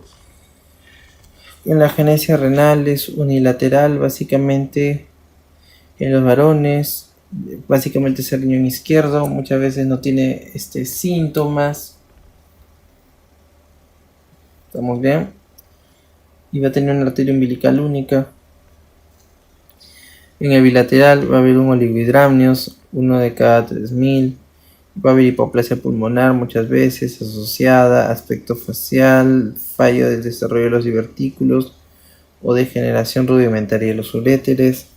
La agenesia renal puede producirse cuando los brotes uretrales no logran tomar contacto o inducir al mesodermo metanéfrico y la agenesia renal bilateral presentan la secuencia de Potter, ¿no? Que es la anuria, ligidramnios, pulmonares hipoplásticos, y muchas veces se acompaña de otras malformaciones genéticas. Tenemos la enfermedad renal poliquística, que macroscópicamente el riñón tiene poliquístico infantil, va a estar constituido por una gran masa de pequeños quistes corticales de tamaño más uniforme que en el adulto. El corte histológico va a presentar una estructura similar a un panal de abejas, como se ve. Hay poco escaso parénquima, como se puede ver en la imagen. Y en contraste con el tipo adulto, esta variedad tiene la tendencia a una disminución en el tamaño del riñón, porque existe una fibrosis progresiva portal. Luego tenemos al síndrome de Potter, donde se presentan recién nacidos, que tienen agenesia renal bilateral, que se caracteriza por nariz en pico del oro, como se ve en la imagen, espacio interpupilar amplio, metrognatia, dedos afilados y orejas grandes de implantación baja, además de piel seca y arrugada.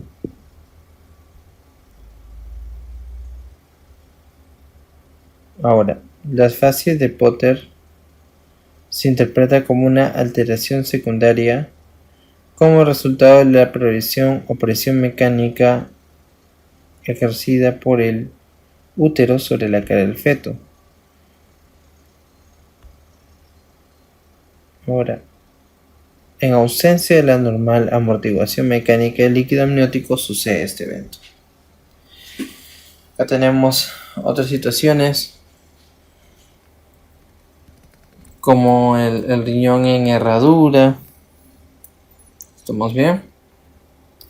Se pueden ver en imagen cuando los polos renales están fusionados, los inferiores, en el hipogastrio delante de las vértebras lumbares.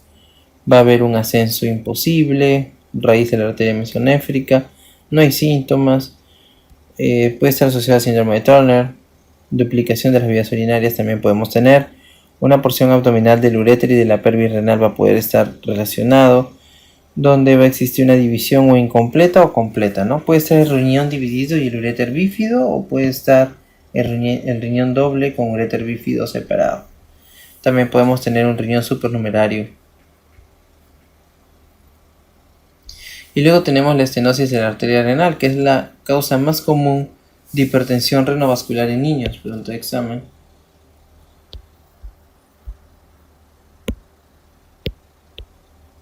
Sí, es la causa más común. Está. Muy bien. ¿Cuál es la consecuencia de una estenosis de la arteria renal? Justamente esto, se activa el sistema renina-angiotensina-aldosterona. ¿Y la angiotensina 2 qué tiene? Secreta aldosterona, vasoconstricción, retiene sodio, ¿sí? A nivel renal. Va a tener efectos vasculares, hipertrofia, remodelamiento, endotelio, liberación, prostaglandinas, estrés oxidativo, simpático, acción de simpático y efectos miocárdicos.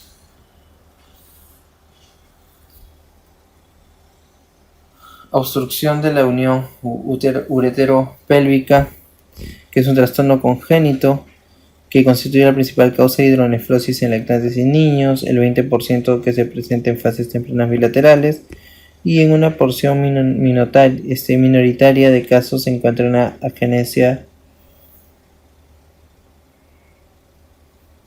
de riñón contralateral. En adultos es frecuente, en mujer suele ser unilateral y raramente a la compresión congénita está asociado a los vasos renales. Podemos verlo en la imagen, ¿no?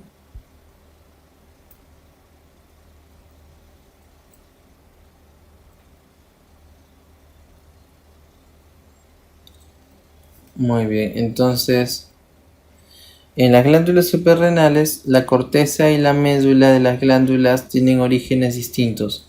La corteza es a partir del mesodermo, ¿estamos bien? Y la médula, pregunta de examen, a partir de la cresta neural, que lo vimos en neuro. Entonces, para recapitular rápidamente algunos aspectos, Ya justamente aquí en la parte final, bueno, esa es la glándula suprarrenal, ¿no? Aquí está la relación corteza-médula, ¿sí? Recordemos que la médula es de las células de la cresta neural y las consideraciones clínicas es el neuroblastoma básicamente, que es una neoplasia maligna en los infantes, o el 8% de todas las neoplasias en la infancia, 15% de las muertes por cáncer de niño, tiene un pico de incidencia a los 2 años, es de origen en la cresta neural, no olviden esto. Metástasis en la primera manifestación es un 60% y puede asociarse a angiogliosis intestinal y anomalías cardíacas congénitas. Aquí están, los síntomas básicamente son adrenérgicos, existe también pérdida de peso, debilidad, anemia, etc., ¿no? Y el feocromocitoma, que es el famoso también tumor asociado a lo que vendría a ser el área de la médula de la glándula suprarrenal, ¿no? Donde básicamente la triada está asociado con la hipertensión. Ya, por favor no olviden. Ahora, a un detalle aquí. Recapitulando antes de ver el sistema genital y por último también, porque ya estamos acabando. Recordemos que las unidades excretoras van a ser provenientes del mesodermo metanéfrico, el sistema colector de la yema uretral. La producción de la orina es en la 10ª semana aproximadamente y las nefronas van a continuar su desarrollo hasta el nacimiento, no lo olviden. En la etapa prenatal y en la infancia el riñón es lobulado. ¿Estamos bien? La arquitectura del riñón definitivo, ¿en qué semana se da? Entre la 5ª y la 15ª, ¿estamos bien? Son cositas puntuales que hay que recordar. La arquitectura del riñón definitivo. Y en la semana 16 ya se han formado de 14 a 16 lóbulos. Se va a dar una migración a medida que van avanzando las semanas. Y justamente va a existir una secuencia temporal de fenómenos fundamentales en el aparato urinario. Justamente vamos a empezar a ver el tabique urorectal, cómo se independiza, la luz del uréter es evidente, la aparición de las nefronas, ¿sí? Hasta lo que vendría a ser la última línea de las nefronas, que es en la semana número 36. ¿Ya? Otra cosa respecto aquí a las glándulas suprarrenales, algo que me estaba olvidando es que en relación al peso, las glándulas suprarrenales son entre 10 a 20 veces mayores que una persona adulta. Y también son más grandes comparadas con los riñones.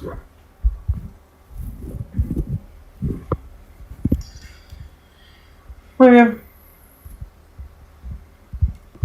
Y por último, el sistema urogenital.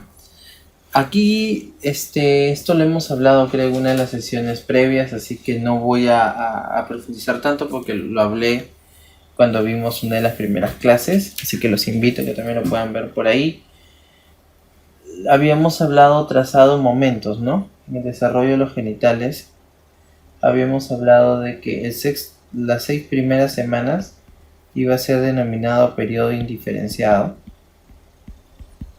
La 7ª semana, ese periodo diferenciado, y que a la 10ª semana ectoscópicamente tú ibas a poder valorar la diferenciación. El sexo cromosómico de un embrión es la duda, ¿no? ¿Cómo va a quedar determinado y en qué momento? Obviamente todo depende de la fecundación y todo va a depender de una proteína, de un gen, que es el gen SRY. El gen SRY, que es heredado por el padre, que se transmite por el padre y que va a traducir justamente una proteína, que es la proteína que es el factor estimulante testicular. Este factor estimulante testicular a una gónada indiferenciada que es bipotencial la va a transformar en testículo. ¿Qué quiere decir? Que las damas, para poder justamente tener ovario, es porque no tienen este gen. ¿Sí? Es muy importante. La proteína SRY va a codificar el factor determinante de los testículos. No lo olviden, que en verdad las siglas son las TDF en inglés. ¿Estamos bien? Recordemos eso.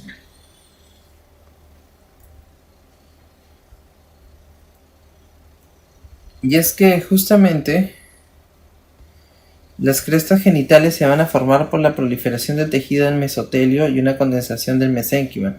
Las células germinales no aparecen en la cresta hasta la 6ª semana de gestación. Recordemos que todo va a salir de las células germinales primordiales que derivaban de la tercera semana de saco vitelino y que iban a migrar hasta lo que sería justamente la zona gonadal indiferenciada, que también es una parte distal equidistante caudal del intestino primitivo. Ahí es donde se iban a localizar. Y justamente a partir del mismo, en respecto a lo que vendría a ser distintos estímulos, iban a poder darse justamente la diferenciación sexual. Y el desarrollo de las gónadas va a tener tres orígenes: mesotelio, mesénquima subyacente y las células germinales primordiales. Las gónadas van a adquirir sus características morfológicas, recuerden, hasta la séptima semana, por favor, pregunta de examen. Y las células germinativas o células germinales primordiales, aquí están, pues, ¿no? Provienen del saco vitelino y van a migrar por movimientos meoideos y se van a instaurar aquí. Y son ahí recién el momento en el cual va a empezar a darse lo que es la diferenciación sexual, gracias a lo que vendría a ser la expresión de este gen. Porque si no, no se va a dar. ¿Estamos bien? Entonces, ¿qué pasa si estamos acá valorando masculino? ¿Qué eventos se van a dar? La formación de la red de testis. Otro evento que se va a dar es la formación de la túnica albuginea.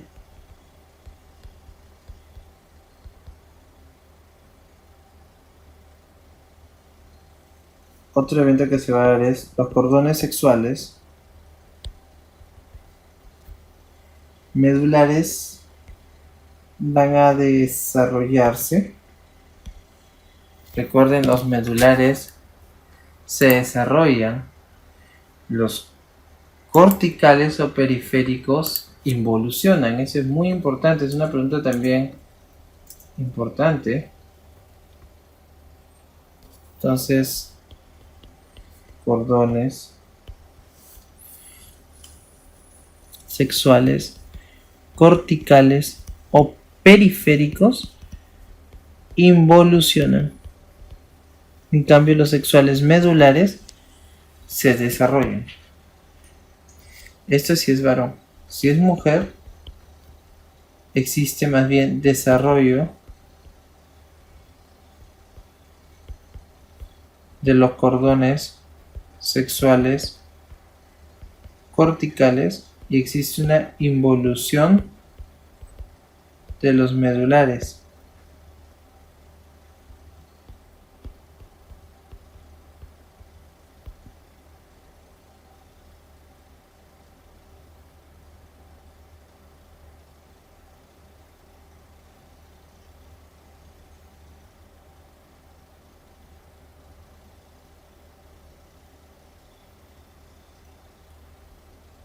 Muy bien. Se había congelado aquí la pantalla, pero ya está. Entonces, aquí recuerden esta parte, por favor. La tercera, entonces, involución de lo que vendría a ser los cordones sexuales medulares. También una involución de la túnica albuginea, obviamente, una involución. Y no hay formación, pues, de la red de testis, ¿no? ¿Estamos bien?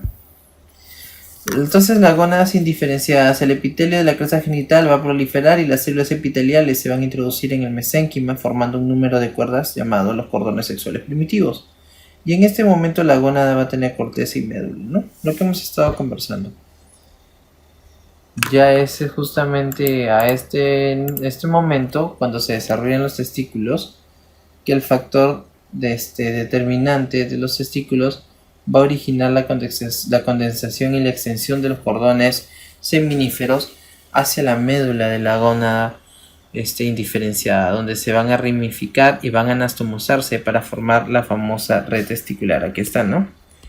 El factor, la séptima semana, túnica albuginea, se va a formar la famosa red de testis, la famosa red testicular.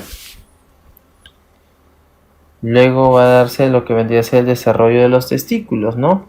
La conexión de los cordones seminíferos con el epitelio de la superficie va a desaparecer cuando se desarrolla una cápsula fibrosa gruesa, la famosa túnica albuginea.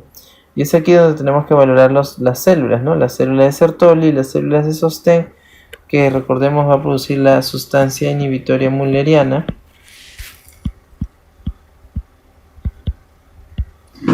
que inhibe el conducto de Müller. Y también están las células de Leydig, que van a producir la testosterona, que la testosterona estimula el conducto de Wolff o el conducto mesonéfrico, ¿no? En cambio las de Sertoli son las de sostén.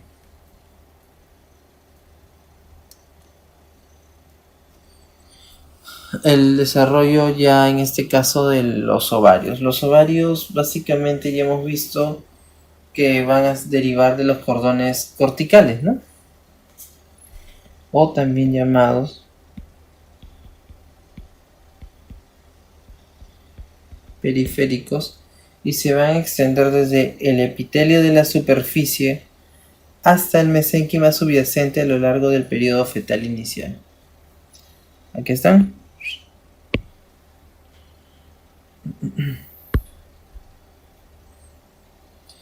A las 16 semanas aproximadamente, un dato más, los cordones sexuales van a comenzar a fragmentarse y van a aparecer los folículos, ¿ya? Y cada uno de estos contiene una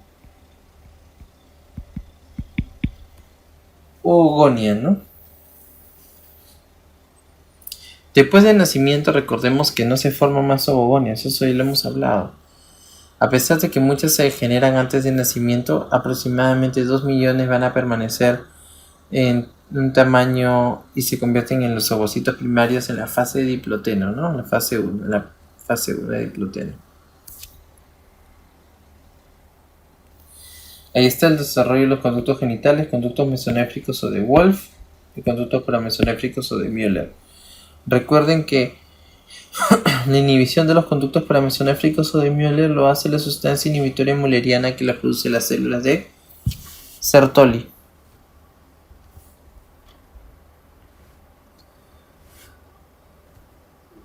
Ya.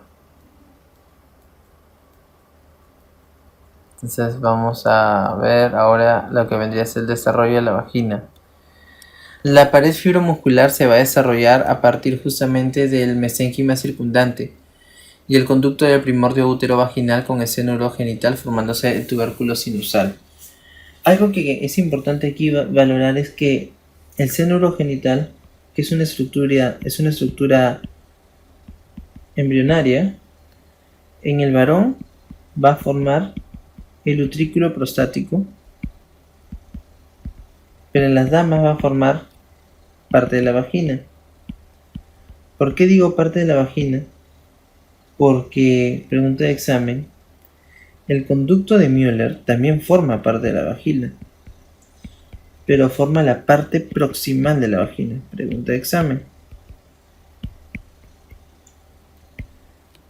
Y el seno urogenital es el origen de la vagina distal. Por ejemplo, aquí hay un caso clínico. ¿Qué pasa si viene un paciente con un diagnóstico de himen imperforado? ¿Por qué se da esto? Si el seno urogenital no se desarrolla bien, obviamente puedes tener un himen imperforado. Es una causa de amenorrea primaria. ¿Estamos bien? El conducto de Müller, en realidad, recordemos, aprovechando que forma parte de lo que vendría a ser la parte proximal de la vagina, también ayuda a formar las trompas de falopio y el útero. ¿Ya? Es importante esa partecita.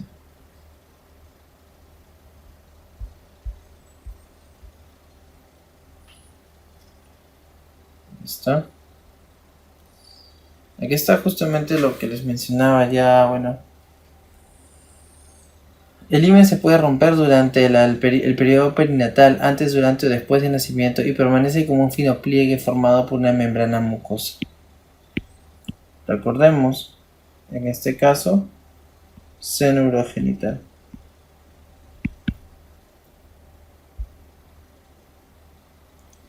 Los genitales externos. Las características sexuales empiezan a distinguirse en la 9ª semana. Pues habíamos dicho que desde la 10ª podíamos evidenciarlo aún más. Pero los genitales externos no van a estar bien diferenciados hasta la semana número 12, se dice. Acá existe una buena diferenciación. ¿Ya? Aquí está lo que vendría a ser los pliegues, el tubérculo genital. ¿Estamos bien? El tubérculo genital que va a formar en los varones el pene y en las mujeres el clítoris.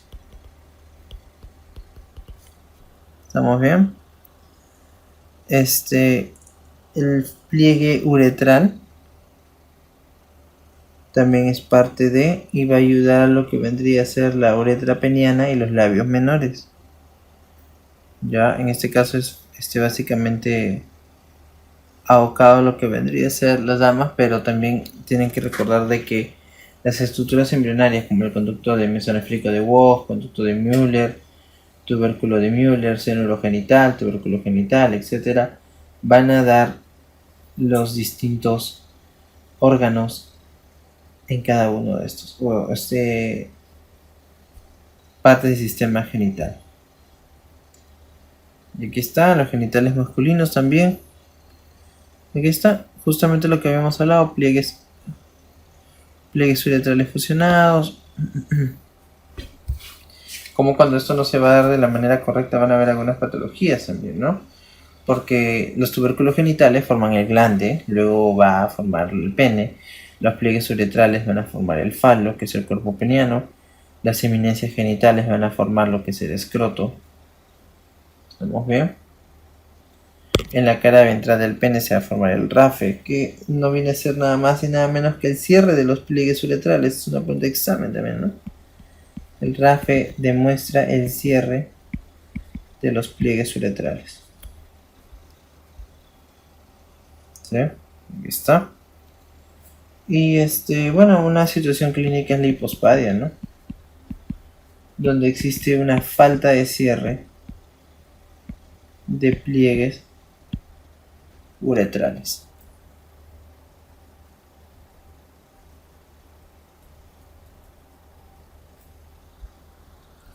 Muy bien, estimados colegas. Con esto hemos terminado esta parte de lo que vendría a ser embriología. Definitivamente se ha querido recopilar los aspectos más importantes en cada uno de estos sistemas. Hay algunos detalles que siempre van a invitarnos a que revisemos un poquito más en relación a lo que serían los aspectos de los MCA, que son básicamente los aspectos moleculares o de inducción que repercuten en cada uno de estos procesos. Yo les invito a que revisen algunos de los videos iniciales donde justamente se profundizó un poquito más respecto a la diferenciación sexual cuando hablamos la primera parte de lo que era justamente el proceso previo a la fecundación. Para mí ha sido un gusto, ya nos estaremos viendo pronto y cualquier cosa siempre para poder servirles y ayudarles. Cuídense mucho.